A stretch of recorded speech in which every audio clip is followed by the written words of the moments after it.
Hello mga ka-driver, sa mga bagong driver beginner. So first, bago ka mag-drive is kailangan dito yung susi, and then open battery. So yung mga luma, hindi yan mag-open kahit start mo, wala yan. So, ang kailangan mo is matapakan yung clutch, yung clutch starter, yun yung patatlo sa left side. So bago yan, tapakan mo to, preno, and then clutch for safety. Kasi bakit naka-brake? For safety. So pag bago mo siya i-start, kasi may tendency na ka-cambio pala yan. Pag hindi, pwede kang so make sure na naka-neutral. Then we will just going to start now.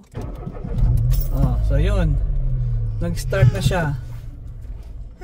Then turn on the aircon. Basic natin. So kita tayo ng lamsang saglit. Pagka bagong start, pwedeng 20 seconds bago tayo mag start ng ating engine. After ng engine, tsaka tayo mag gear. For the gear naman, so hindi siya kagaya ng automatic, drive lang. So ito, pagka magpa first gear tayo, hold natin din yung brake and then yung clutch for safety, para hindi siya tumalon. And then after that, we will release ito. Ayan, na-release ng handbrake, and then okay, wala tayong hawak dyan sa brake. Dahan-dahan natin yung clutch, tataas natin, lapit-lapit mo. Ayan, dahan-dahan, wala tayong, hindi tayo nagagas yan, pero umaandar. Umaandar na tayo yan.